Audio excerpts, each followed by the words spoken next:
could this happen? We need answers. It's so cold.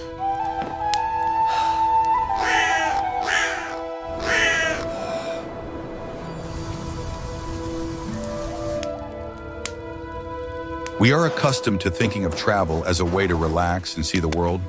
But in the Middle Ages, any journey was a challenge, especially for those who had neither money nor high status. For a poor person setting out on a journey, every step was a struggle for survival. Travel by land was slow, exhausting, and full of uncertainty. There were no accurate maps for commoners, no rescue services, and no guarantees of safety. People were left alone with nature, the weather, and other travelers whose intentions were not always good. In such conditions, simple things, a roof over one's head, hot food, a source of heat, turned from everyday necessities into luxuries. Survival depended not on strength, but on knowledge, wit, and the ability to adapt. Watch the video to the end to find out which unwritten rules of the road allowed some to survive and why others did not reach their destination.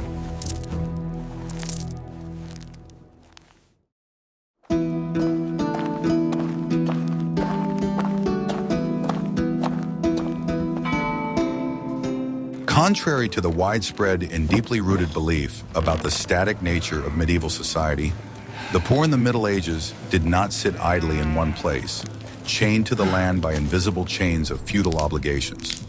On the contrary, there were many diverse and often dramatic reasons that inexorably forced them to leave their native villages, where their ancestors had lived, and set off into the dangerous unknown along the dusty roads of medieval Europe. These were not romantic journeys for the sake of adventure or knowledge of the world, but a harsh necessity of life, a matter of physical survival in a world where death from hunger, disease, or violence was an everyday reality. One of the most important and ruthless reasons for mass population movements was severe famine caused by catastrophic crop failures, which could affect entire regions for several years in a row. Medieval agriculture was extremely vulnerable to the whims of nature. Prolonged rains, droughts, locust invasions, and cereal diseases could destroy the harvest in a single season, which was the only source of food for peasant families. When the land ceased to feed its children, desperate peasants were left with only two tragic choices: to stay put and wait patiently for a painful end from starvation, or to gather their last strength and set off in search of food in more prosperous and fertile lands where the harvest might have survived. Such forced migrations were often truly massive, affecting entire regions and even countries. The roads of medieval Europe were filled with endless crowds of emaciated, desperate people of all ages, from infants to frail old people, who carried their meager belongings and looked hopefully ahead into the unknown. These human rivers of starving people could stretch for many kilometers, creating scenes of human suffering never before seen. Hungry migrants often formed large groups for mutual protection and support. These groups developed a special hierarchy and system of mutual aid. The strong helped the weak, and experienced travelers shared their knowledge of roads and safe places to spend the night. Many of these people never returned home, settling in new places or dying on the way from exhaustion and disease. Another extremely compelling and practical reason for traveling was the active search for work and income. Gradually growing medieval cities with their developing crafts and trade required more and more workers for construction, production of goods, and servicing the growing population. Many skilled craftsmen, skilled masters, or simple day laborers who could not find use for their skills in their native lands set out on long and dangerous journeys in the hope of finding a better place to work and more decent pay for their labor. They methodically went from one city to another, offering their professional services, demonstrating their skills and abilities, sincerely hoping for luck and the favor of local guild masters. Such economic migrants often specialized in certain crafts. Masons went to build cathedrals and castles, weavers sought work in textile centers, blacksmiths headed for cities known for their metallurgical traditions. Seasonal workers were particularly active, people who possessed skills that were only in demand at certain times of the year. Grape pickers, reapers, and builders who worked only during the warm months all created constant flows of labor migration that can be considered the predecessors of modern migrant workers. These people often had established routes and knew where and when their services would be most in demand. Pilgrimage was also a powerful incentive for travel, uniting people from all social classes, from poor peasants to wealthy merchants and noble feudal lords. People traveled to holy places, to Rome, to the tombs of the apostles, to Santiago de Compostela, to the relics of St. James, to Jerusalem, to the Holy Sepulchre, to sincerely atone for grave sins, to tearfully ask for miraculous healing from illnesses, or simply to fulfill a sacred spiritual duty before God and their own conscience. For the poor, such a pilgrimage was a particularly difficult and deprived undertaking, requiring incredible physical and spiritual strength. But deep religious faith gave them the strength to overcome any adversity, danger, and obstacles along the way. Pilgrims formed groups, created their own traditions and rituals, and developed special routes with places for rest and prayer. Pilgrimage often became a means of social rehabilitation. After making a long and difficult journey to holy places, a person could return home with a cleansed reputation, forgiven debts, or even pardon for crimes committed. The Church actively encouraged pilgrimage, seeing it as a way to strengthen the faith and unity of the Christian world. Sometimes people were forced to flee from devastating wars that turned fertile lands into scorched deserts, or from unbearable feudal taxes that could lead a peasant family to complete ruin. Lands ravaged by endless military campaigns, civil strife, or invasions could not feed their inhabitants, who left en masse in search of peace, security, and basic conditions for survival. Escape from greedy tax collectors was also widespread, although it was an extremely risky undertaking that could end in flogging, imprisonment, or even death for the fugitive. The tax burden in the Middle Ages was often so heavy that peasants preferred to risk their lives on the roads to certain poverty at home. Migration caused by military action was particularly dramatic. Entire regions could be emptied within weeks as populations fled en masse from approaching armies. These refugees often lost all their possessions, and many never returned to their homes, establishing new settlements in safer locations. Seasonal work forced entire organized groups of people to regularly travel long distances, following the natural cycles of agricultural production. Grain harvesting, sheep shearing, vineyard work, logging, and fishing all required large numbers of temporary workers who constantly migrated from one region to another in strict accordance with the agricultural calendar. These seasonal migrants often formed stable communities with their own traditions, rules, and hierarchies. They had established routes, time-tested places to stay overnight, and contacts with employers in different regions. Many families engaged in a particular type of seasonal work from generation to generation, passing on to their children not only professional skills, but also knowledge of roads, customs of different localities, and the ability to survive while traveling. Seasonal migrations related to animal husbandry were especially important. Shepherds drove herds of sheep and cattle to summer pastures in the mountains and returned to the valleys in winter. These drives could last several weeks and required a deep knowledge of the terrain, weather conditions, and animal behavior. An unquenchable desire for personal freedom drove many serfs onto a dangerous path, for whom escaping from a harsh master was a deadly risk, but the only possible course of action. The escape of a serf was considered a serious crime, punishable by cruel penalties ranging from public flogging to mutilation and even death. But the dream of a free life, of being able to control one's own destiny, was stronger than the chilling fear. Many rapidly growing cities offered runaway peasants the tempting prospect of freedom if they managed to live within the city walls for a year and a day without being caught and returned to their master. This legal norm, known as city air makes you free, stimulated a constant influx of runaway serfs into cities, which were in dire need of labor for their developing crafts and trade. Do you think he knows? Escapes were often planned in advance, sometimes by entire families or groups of serfs from the same village. Fugitives studied routes in advance, arranged for help from sympathizers, and stocked up on provisions and clothing. Many had connections in the cities, relatives or acquaintances who could provide initial shelter and help with finding work. Sometimes they set out on the long journey for serious legal reasons, having no choice in the matter. A person expelled from their home community for a serious offense, theft, adultery, blasphemy, or non-payment of debts, had to leave their home immediately or face even harsher punishment. For such an exile, the road became the only way to survive and try to start a new life in places where his past was unknown.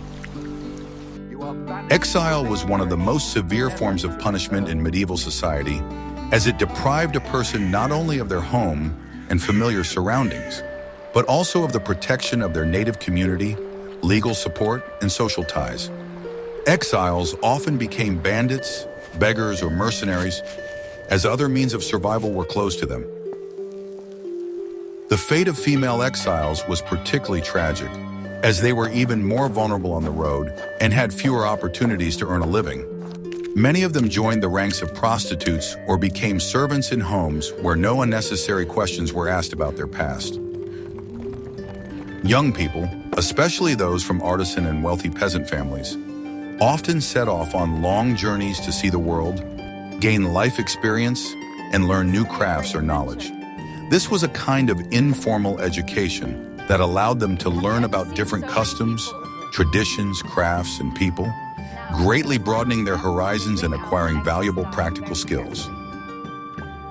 Such educational journeys could last several years, during which the young man worked as an apprentice to various masters, studied the peculiarities of the craft in different regions, and became familiar with new technologies and working methods. Such journeys were especially popular among future craftsmen, masons, carpenters, and jewelers, who sought to master the secrets of their craft in different schools and traditions. Many of these young travelers eventually settled far from their homeland, starting families and workshops there, becoming a link between different regions and cultural traditions. They contributed to the spread of technical innovations, artistic styles, trade links, and cultural exchange. Clerical students also traveled extensively between monastic schools and early universities, seeking education from the best teachers of their time.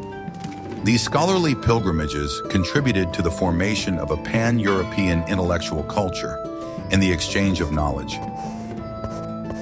Each of these diverse reasons inevitably turned ordinary people into travelers, for whom the dusty road became a temporary and sometimes permanent home, a place of trials and hopes.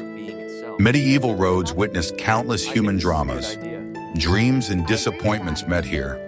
New destinies were born and old lives ended. What do you think compelled people to embark on such a risky and dangerous journey? What were the strongest motives, economic, spiritual, or social? Share your opinion in the comments.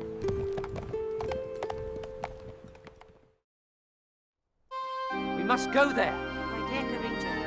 The road is long and dangerous. It is difficult for modern people to imagine the condition of medieval roads. Only a small part of them were remnants of Roman roads built to last for centuries. Most of the roads were simple dirt paths that changed depending on the weather. Roman roads, built of stone, lasted for centuries and were the main arteries for troops and merchants. However, they were hardly maintained, so over time they became potholed and the stone slabs cracked and shifted. Traveling on such a road was bumpy and tiring. Most roads were just ordinary tracks laid across fields and forests. In spring and autumn, they turned into impassable mud, in which carts and people got stuck. In summer, clouds of dust rose above them, making it difficult to breathe. Crossing rivers was a separate challenge. Bridges were rare and were built only near large cities, and a fee was often charged for crossing them. In most cases, it was necessary to find a ford or use the services of a ferryman. In winter, travel became particularly difficult. Snow made the roads impassable, and the ice on the rivers was unreliable. Only the most desperate or those driven by extreme necessity dared to set out on the road during the cold season. There were virtually no road signs. Travelers had to navigate by the sun and stars or ask locals for directions. It was easy to lose your way and find yourself in unfamiliar and potentially hostile territory. Maintaining the roads was the responsibility of local feudal lords or communities, but they rarely paid much attention to it. Repairs were carried out on an ad hoc basis, usually by local peasants as part of their corvée labor. The quality of such repairs was poor. Travel speeds were very slow. A pedestrian could cover 20 to 30 kilometers a day, weather and road conditions permitting. A journey that today takes a few hours could take weeks in the Middle Ages. The roads passed through dense forests and uninhabited areas where one could go for hours without meeting a single person. This created a feeling of complete isolation and vulnerability. Every person one encountered could be either a helper or a threat. Physical fatigue was a constant companion for any traveler. Walking for hours on uneven terrain, often with a heavy load on your shoulders, required tremendous endurance. But as dusk fell, the main problem changed. Where to find a safe place to spend the night? We will talk about this in the next chapter.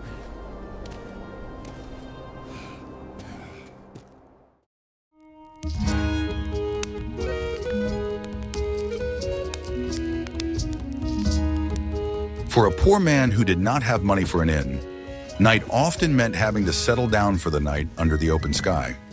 The choice of a place to sleep was not a matter of comfort, but of survival. It determined whether the traveler would be able to rest and continue on his way the next day. The ideal place to spend the night was one that offered natural protection from wind and precipitation. Travelers looked for dense thickets, shallow caves, rock ledges, or simply large trees with spreading crowns. Any shelter that could protect them from the elements was worth its weight in gold. If there was no natural shelter, it had to be built from materials at hand. Branches, pine needles, and bark could be used to construct a primitive hut or canopy. Such a structure did not protect from heavy rain, but it provided at least some protection and a psychological sense of security. Particular attention was paid to choosing a place for a fire. It was lit in a small depression so that the flames were less visible from a distance. Stones were laid around the fire to prevent the fire from spreading. Preparing a place to sleep also required certain knowledge. The ground was cleared of stones and branches, and then covered with a thick layer of dry leaves, grass, or moss. This bedding served as insulation from the cold and damp ground. As a rule, people slept fully clothed to stay warm. If a traveler had a cloak, they would cover themselves with it, creating a layer of warm air around themselves. Some slept with their backs pressed against stones that had been heated during the day. In cold weather, travelers often slept in shifts to keep the fire going all night. The person who stayed awake watched the fire, added wood, and kept an eye on the surroundings. This was a manifestation of collective responsibility. Sometimes they managed to find a more comfortable place to spend the night. An empty barn, a haystack, an abandoned hut. All of these were real lucky finds. A night in a haystack was especially warm, as the rotting hay gave off heat. Travelers tried to stop for the night in groups. It was safer and allowed them to share the responsibilities of setting up camp. A lone traveler was much more vulnerable. In the morning before setting off, the fire was carefully extinguished, and the place where they had spent the night was tidied up. It was an unwritten rule of the road not to leave any traces behind that could attract unwanted attention.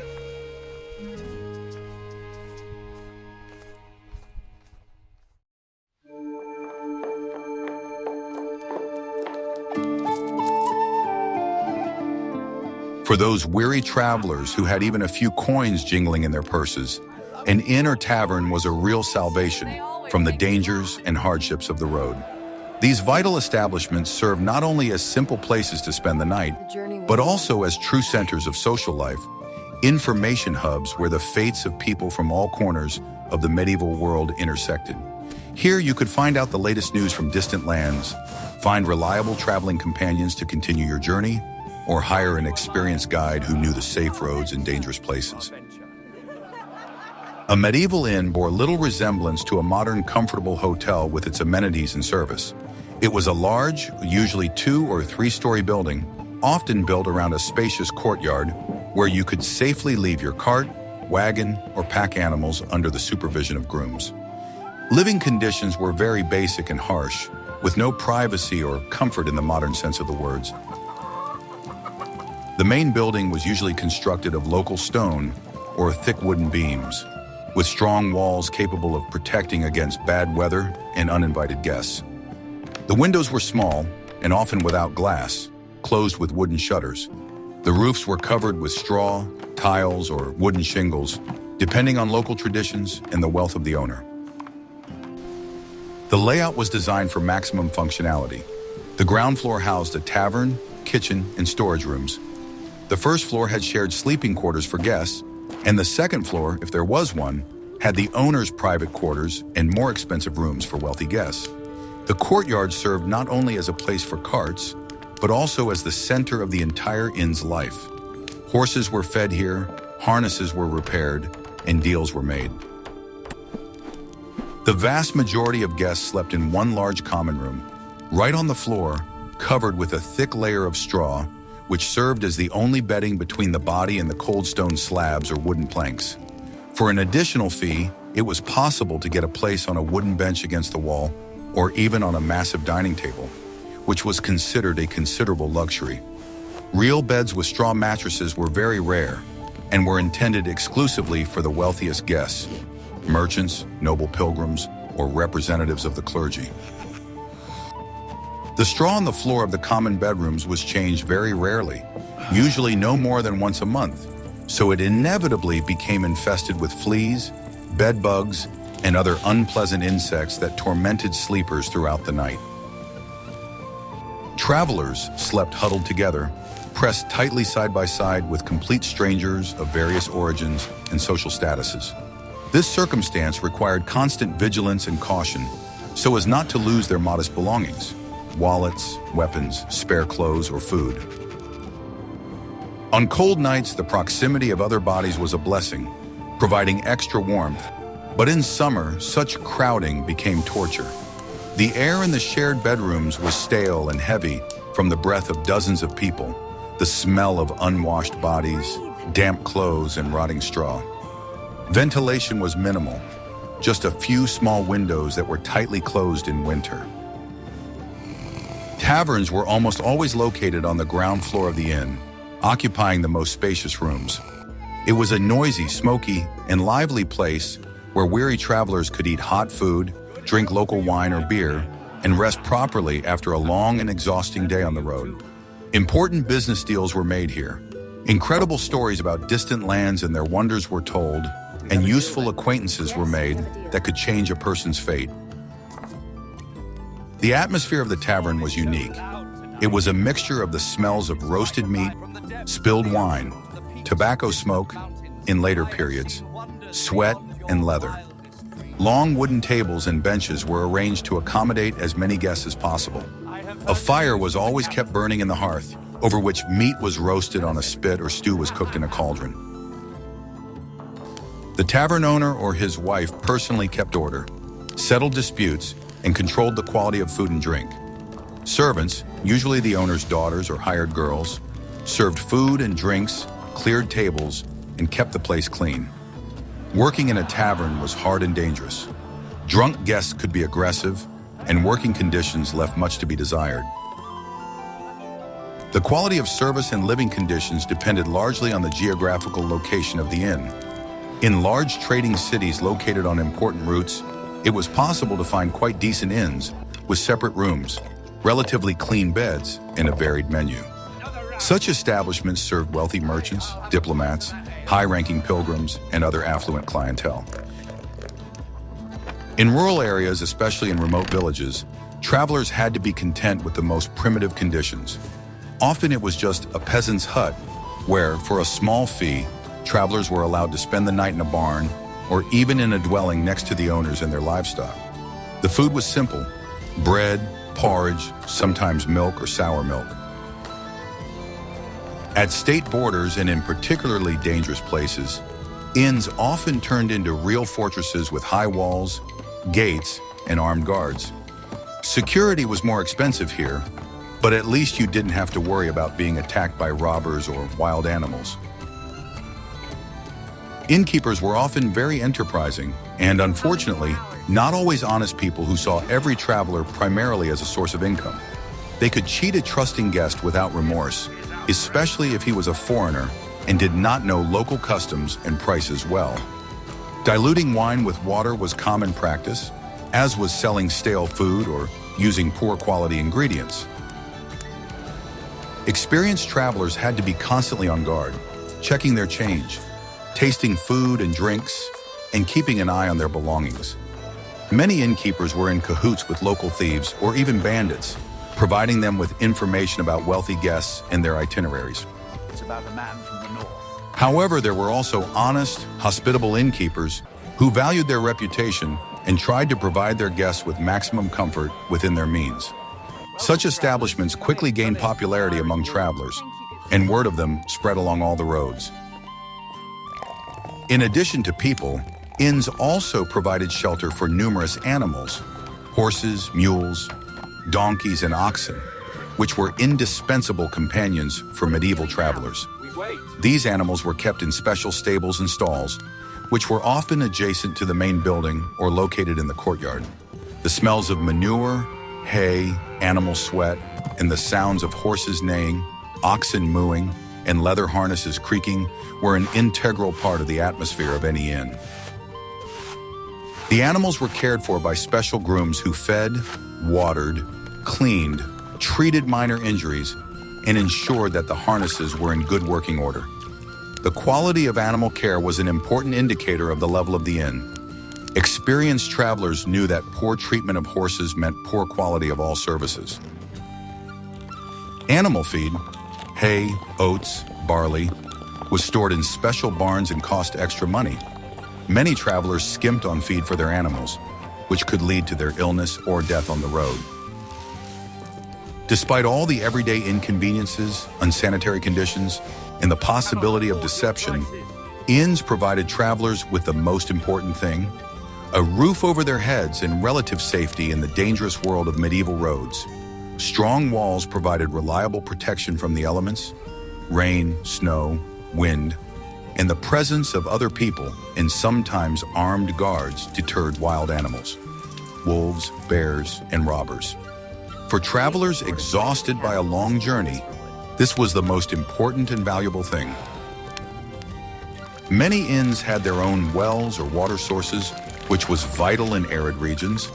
Some establishments offered additional services: baths, a rarity, clothing and shoe repairs, the purchase and sale of horses, and money exchange. A fair exchange for your journey. Accommodation and modest meals had to be paid for in hard cash, and prices varied considerably depending on location, season, and quality of service. For the poor, even the most modest fee for a place on straw and a bowl of soup could be completely unaffordable, especially if the journey lasted for weeks or months. Therefore, many poor travelers preferred to humbly ask for a place to sleep in a barn, shed, or stable, which was much cheaper or even free in exchange for help with the farm work. The payment system was flexible. You could pay with money, goods, services, or even information. Craftsmen could work for their lodging by repairing something on the farm, musicians and storytellers could entertain, and literate people could write letters. Seasonal price fluctuations were significant. In winter, when there were few travelers, prices fell, while in summer and during trading seasons, they rose sharply. On the days of large fairs or religious holidays, it was almost impossible to find a place to stay at an inn. In the next chapter, you will learn what a poor traveler could eat to satisfy his hunger in such a tavern, and what culinary tricks the owners used to attract customers.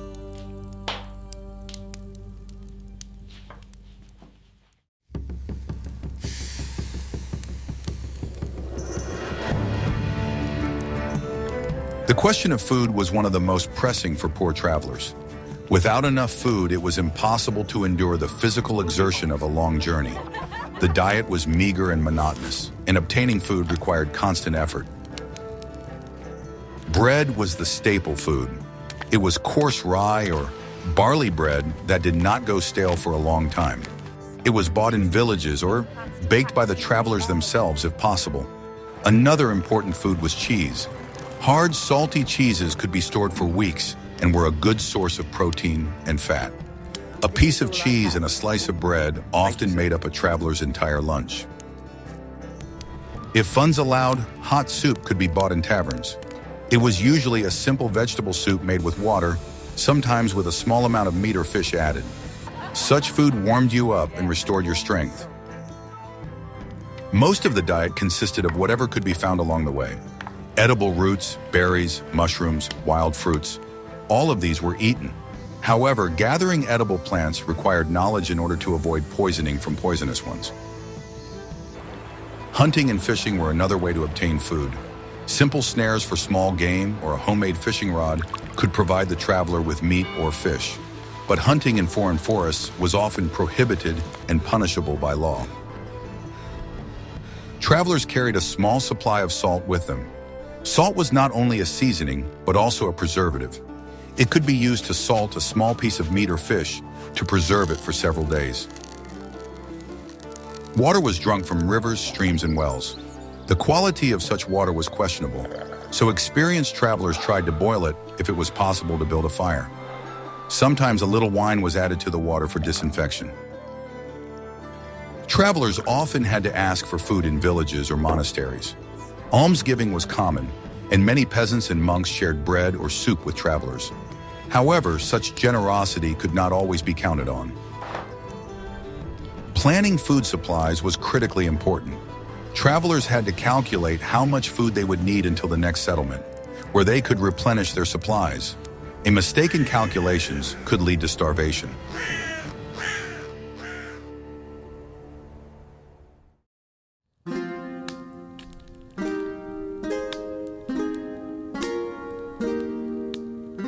In medieval travel, fire was not just a source of heat, but the center of life. It provided light in the dark, warmth in the cold, the ability to cook hot food, and protection from wild animals. The ability to start and maintain a fire was one of the most important survival skills. The main way to get fire was with a flint. It was a piece of hardened steel that was struck against flint.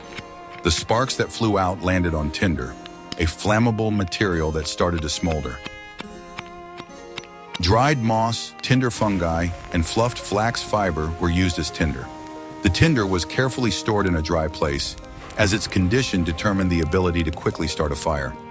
Every traveler carried flint, a flint striker, and tinder in a special pouch. Blowing smoldering tinder into a flame required patience and skill. The smoldering material was carefully covered with dry grass and thin twigs and gently blown on. Only then could larger pieces of wood be added. The choice of wood was also important. Dry branches and twigs burned quickly and gave off a lot of heat, but they burned out quickly. Thicker logs burned longer and produced coals that could be used for heating at night. In rainy weather, building a fire was a real art. It was necessary to look for dry fuel under a rock ledge, in a tree hollow, or cut dry branches from the lower parts of coniferous trees. Sometimes the only way to start a fire was to use the resin of coniferous trees. The fire was not only used for cooking and heating.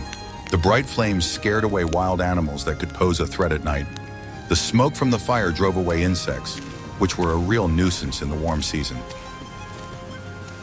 In inns and taverns, a large hearth took center stage. All the guests gathered around it to warm up, dry their clothes, and socialize. The hearth was a social center that brought together a wide variety of people. Keeping the fire burning in the hearth was the responsibility of the tavern owner. This required a huge amount of firewood, so a place by the fire often had to be paid for separately. The poorest travelers could only watch the flames from afar. When leaving their lodgings, travelers often took smoldering coals with them in a special clay pot. This saved time and energy in building a new fire at the next stop. Such a pot of coals was a real treasure. In the next chapter, you will learn about the other dangers travelers had to face.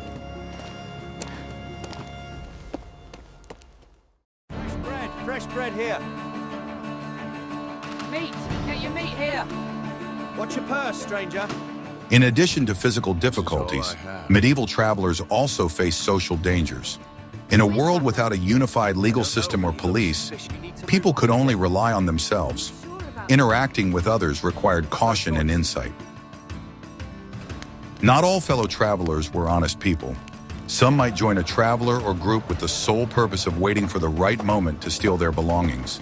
Therefore, new acquaintances were always treated with suspicion. Fraud was common on the roads and in taverns. Fake pilgrims, sellers of counterfeit relics, professional dice players, all of them were looking for gullible victims. It was very easy to lose your last money because of your own naivety.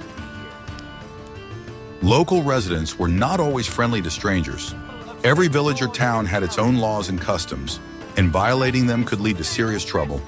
Travelers had to respect local customs and not attract unnecessary attention. Road tolls were commonplace. Feudal lords imposed duties for traveling through their lands, crossing bridges and using ferries. It was impossible to refuse to pay, and these expenses placed a heavy burden on the budget of a poor traveler. The language barrier also created problems. Different regions spoke different dialects, and it was not easy to understand each other.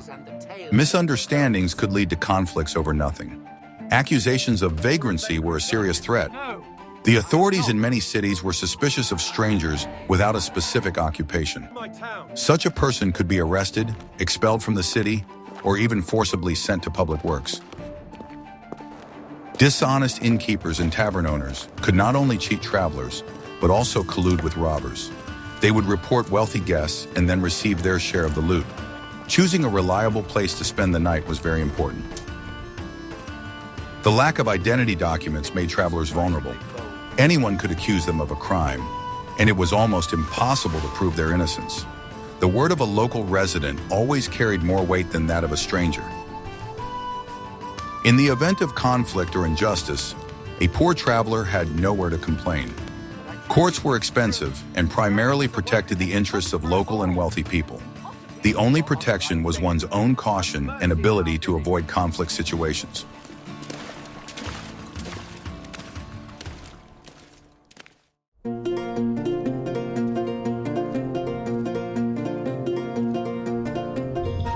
Nature was both a source of resources and a source of constant danger for the medieval traveler. The ability to read its signs and predict changes was a vital skill. A mistake could be very costly. The weather was the main unpredictable factor. A sudden storm, strong wind, hail, or snowfall could catch a traveler off guard far from any shelter. Crossing rivers was a risky undertaking.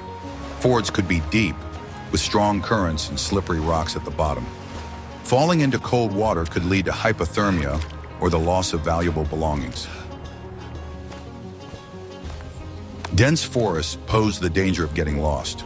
Without a compass or maps, it was only possible to navigate by the sun and landmarks, but in cloudy weather, this was impossible. Spending several days wandering through the forest in search of a road was a serious ordeal. Wild animals also posed a threat. Wolves, bears, wild boars. An encounter with them in a deserted area could end badly. That is why travelers tried not to stray from the beaten paths and kept a fire burning at night. Swampy areas were treacherous traps. A bog hidden under a layer of moss and grass could suck in a careless traveler. It was only possible to move through the swamps along known paths or accompanied by a local guide. In the southern regions, the heat was dangerous. Dehydration and sunstroke were frequent companions of travelers. It was necessary to have a sufficient supply of water and to travel during the coolest time of the day. Navigation required constant attention. Travelers memorized distinctive trees, hills, and river bends. They learned to determine the cardinal directions by the moss on trees, the location of anthills, and the flight of birds. Even plants could be dangerous. Poisonous berries, mushrooms, and plants that cause skin burns all required travelers to have knowledge of botany. The price of a mistake was too high.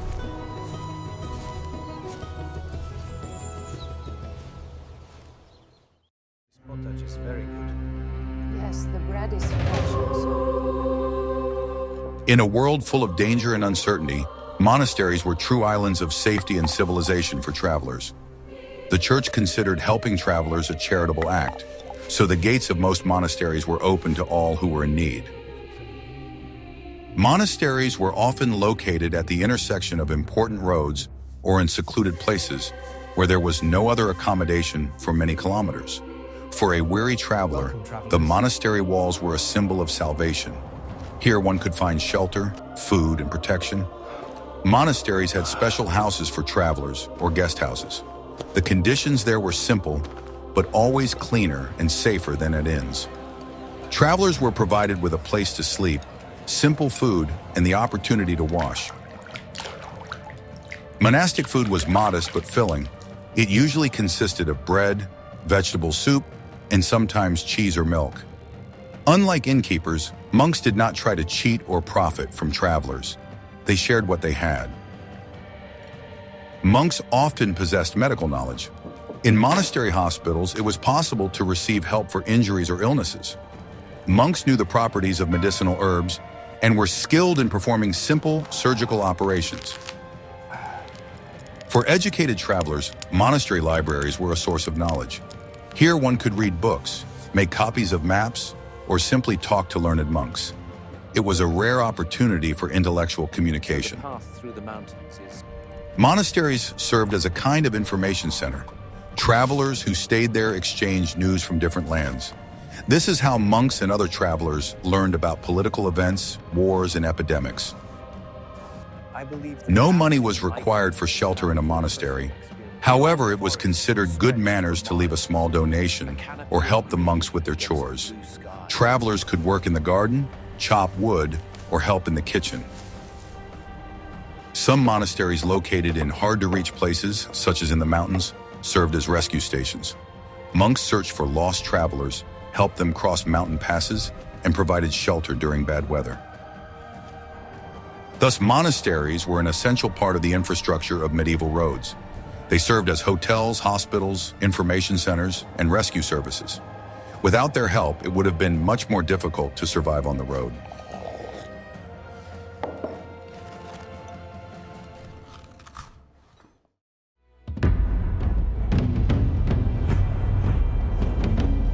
Reaching the destination was the culmination of a long and difficult journey. Seeing the spires of the city cathedral or the walls of the sought-after castle in the distance was a huge relief for the weary traveler. However, this did not mean the end of all trials. Arriving in a big city was a shock for a person accustomed to rural tranquility. The noise, crowds of people, unfamiliar smells. It was all overwhelming. It was necessary to quickly find one's bearings in the chaos of the city streets. The first task upon arrival was to find cheap accommodation and work. The traveler went to the poor quarters or to the markets, where it was possible to find day labor. Competition was high, and it was not easy to find a place. The physical condition of the traveler after a long journey was often deplorable. Worn-out clothes and shoes, exhaustion, calluses, all these were inevitable consequences of a journey lasting many weeks. It took time to regain strength. Psychological adaptation also took time. After weeks spent alone or in a small group, it was difficult to get used to life in a large community. It was necessary to relearn how to trust people and build social connections. However, the successful completion of the journey also had many advantages. The traveler gained invaluable life experience, became more resilient, independent, and confident. He saw the world and learned things that his fellow villagers had no idea about. The knowledge gained along the way was highly valued. A person who knew the roads, the customs of other lands, and how to negotiate with different people could become a guide, a merchant, or be hired by a feudal lord. Memories of the journey remained with a person for life. He could tell his children and grandchildren about what he had seen, passing on to them knowledge about the big world that lay beyond their native village. Some travelers never returned home, finding a new life in distant lands. Others, having reached their destination, set off on the return journey, which was no longer so frightening because the road was familiar.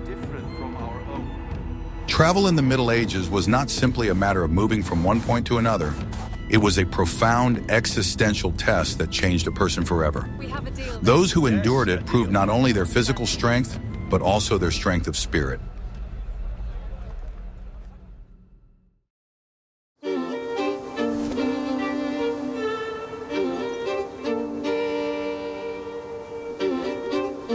We have completed our journey along the roads of the Middle Ages, seeing them through the eyes of the poorest traveler. His life was full of hardship and danger, but also of incredible resilience, resourcefulness, and will to live. Every kilometer traveled was a small victory. Survival on the road depended on many factors, from the ability to build a fire and find food, to the ability to avoid conflicts and find common ground with strangers. It was a difficult science that had to be learned through personal experience, often at the risk of everything. Today, as we set off on a smooth highway, it is difficult for us to imagine the difficulties our ancestors faced. Their experience reminds us of how long and difficult humanity's journey to modern comfort and safety has been. Which aspect of survival and medieval travel did you find most difficult or unexpected? Share your thoughts in the comments, and don't forget to subscribe to our channel to learn more about how people lived in the past.